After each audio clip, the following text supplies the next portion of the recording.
Hey everyone, it's Pojo. I'm recording some vlog type filler while I'm off on vacation, since we have like a little bit of time before we need to head to bed after packing. Yeah, so we are going to be talking a little bit about some of the stuff we've been brewing lately, since some of these decks like don't make it to official brews, or maybe we just, in this case, we didn't have time to record them. So I'm just going to discuss like some of the decks that we've been playing over the first couple of days of Argent Depths, and sort of different things that we are trying to do with those decks.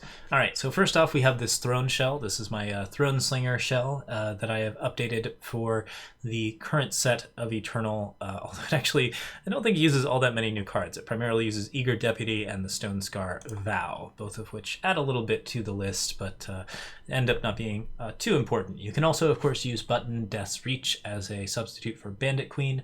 The main purpose of this deck is to, A, provide a decent aggro shell for grinding out of gold. I generally find that aggro tends to work really well for grinding out of gold, while a more stable control deck tends to work really well for grinding out of diamond. So typically when I want to just win a bunch of games in a format that's a little bit more wild, I will default to something that is more aggressive, or I'll play Jekk until I eventually make it through. One of those two things will happen. In this case, the way that I made Throne this month, or rather the month of June, was to play this Throneslinger deck. The basic idea behind it is very simple. It's a Stonescar aggro deck using a variety of cheap gunslingers, and that's actually pretty important because the deck is actually very legendary light. It does use Jekk Mercenary Hunter from the campaign, but it's not a strictly necessary card. It also uses Bandit Queen, which it pretty much is, but can be replaced with stuff like Victorious Highwayman and Button, and can also be replaced with basically any other type of big gunslinger at the top. There's a couple of other different things you can do with this, like Hot Barrel Revolver and other things along those lines. Most of them are not going to be as effective as Bandit Queen, because Bandit Queen is ridiculous, but still, nonetheless, if you don't want to run legendaries, those are the only legendaries you have to swap out, and that allows it to be a pretty easy deck to build for somebody who's just getting into the game of Eternal and wants to build some sort of simple aggro that also has a theme. I'm a big fan of theme. I'm a big fan of building around theme. I acknowledge that you could probably build a different Stonescar deck without a theme and maybe get similar results. But in this case, the theme is gunslingers, and we are also taking serious advantage of Hideout Pistol, so let's talk about it. First things first, this deck is about curve. We are playing 8 1-drops because we want to have something that we can play on turn 1 to establish early damage. A 2-1 actually makes a difference in these types of formats. If you can push extra damage early on, in addition to all of the other turns that you are pushing damage, that tends to add up and lead to a faster deck overall. Typically, we have always played Drifters. In this case, we are also playing Eager Deputy, which provides the deck with Plunder.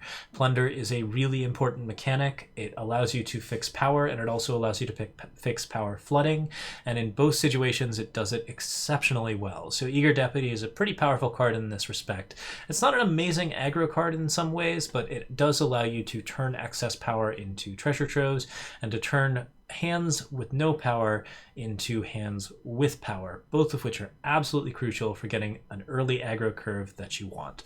In the 2 slot, we run Instigators, the fattest fatties. We run the 2/2s with Quick Draw and Warcry. Wyatt is a delightful time here, but you can also play Clodagh if you don't have the promo, or play other things in this slot.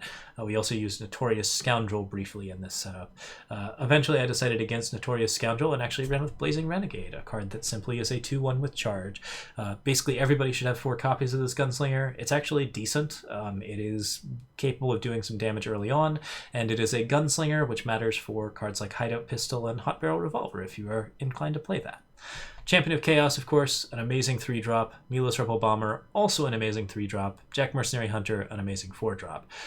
Basically, all of this curve, this is a standard aggro curve, in my opinion. It's 8 1-drops, it's 16 2-drops, and it's a decent amount of 3-drops into only 1 4-drop. That's about right for what you're doing if you want to do really, really fast aggro.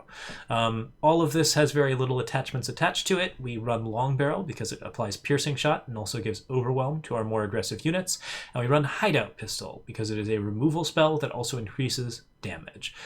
Turn 1, Drifter. Turn 2, Hideout Pistol gives you a 4/1 attacker while also killing whatever blocker your opponent has on board, typically a 2/2 or a 2/3. It's a pretty powerful effect, and it's one of the reasons to run Drifter on this deck over Kazuo or Oni Ronin or Pyro Knight, all of which are perfectly respectable and can also be run in place of Drifter. Really interesting and generally benefits you really well. In addition, on cards like Champion of Chaos, Hideout Pistol can get very big and kill a lot of different things. We use the Blazing Salvo market. Blazing Salvo is way too consistent not to run. Defile, Edict of Shavka, Miner's Musket, Ruination, Sledge to break permafrosts, and Seer. This is a pretty unusual, I think, version of the 2-drop market. There are a lot of different ways that you can go about it, but yeah, it's a solid time. So that's our Stonescar deck. The new vows allow for removal of power, while we also play a lot of undepleted power. We aren't using crests anymore because we don't need them to play Champion of Chaos anymore, and it's pretty effective to have less undepleted power than usual. So very, very solid stuff, and that's our sort of general aggro shell. Another deck that we've been running is the Damage Boost deck. This one might make it to a brew eventually. The basic idea behind it is that we are trying to play really aggressively into a at any cost, which we have taken out of our market with Wasteland Broker. There's a lot of different ways to sort of approach this, but our approach is definitely very silly and questionably effective. We are running Prize Sow to generate lots of Shadow Influence, Darkblade Cutpurse to generate extra damage, Ticking Grenadin to be a very simple basic damage option, and basically all this deck cares about is face damage. We are using Ticking Grenadin, we are using Champion of Chaos, we are using Soul's Fury, we are using Touch of Force, which gives double damage to other options. So if you don't see the combo yet, it's Touch of Force on any unit. Typically, Ticking Grenadin is a very good one, followed by At Any Cost from the Wasteland Broker. You draw a bunch of cards using Harbinger's Bites and Devours, as well as Lethride Dead Drop and Demand Death, and then when you're ready, you play enough cards to actually settle that up, double the damage of At Any Cost, and deal 24 damage to your opponent because you have 12 Shadow Influence at that point. The only things this deck cares about is generating Shadow Influence and dealing lots of damage. So deck list in the description. Do what you will with it. It works okay at the moment, but it's definitely not anything special. We already showed off the Pyre Lyn deck, and I believe this deck here is somewhat reserved. I am working with another Stonescar archetype as well, the Peace Yelp deck. This was basically reverse Warcry. We're playing around with Vadius Proud Duelist. This card's not bad. It gives you a Steelfang Chakram, which is a pretty serious threat, on a fairly aggressive unit that unfortunately buffs your opponent's units. If you're looking for sheer damage on gunslingers, this is a potential way to go, and it is something that we are trying out a little bit. Vadius obviously has all of the weaknesses that you would expect from him, but the idea is to kill your opponent before that really matters using Button Death's Reach in combination with a 7/2.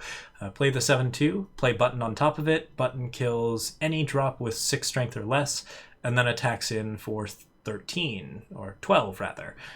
Yeah, that's not a bad combo. There's some interesting stuff to do with it.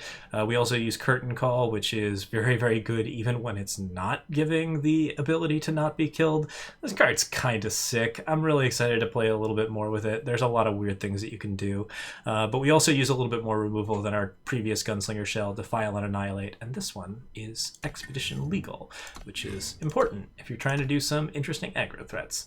Yeah, that one is still in production, but there's definitely some value to it. All right, last one, Clock Apocalypse. Let's go ahead and talk about this one because it's a delight. So Epoch Infestation cares about spells and cockroaches. What plays a spell and a cockroach? Haunting Scream.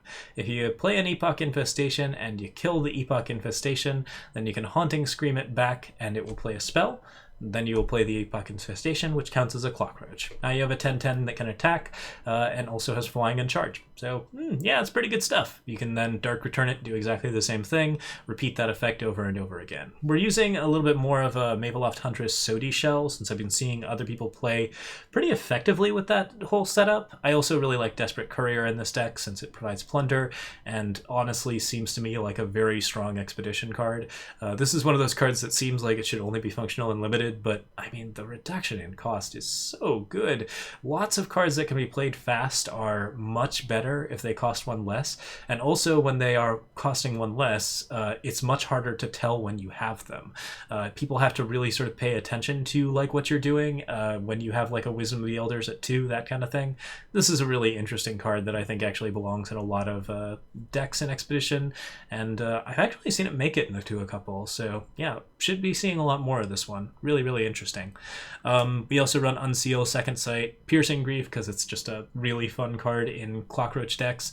We discovered this, I think, back in Omens of the Past, but like it's always been a great card in Crown decks, so since we're doing the full Crown Clockroach treatment, this is perfectly viable. You can also do Epoch Infestation without the Clockroach treatment, where you're not doing Crown of Possibilities, you're just doing a bunch of spells, and then you'll still get a 10/10 flyer, so cool idea to play around with.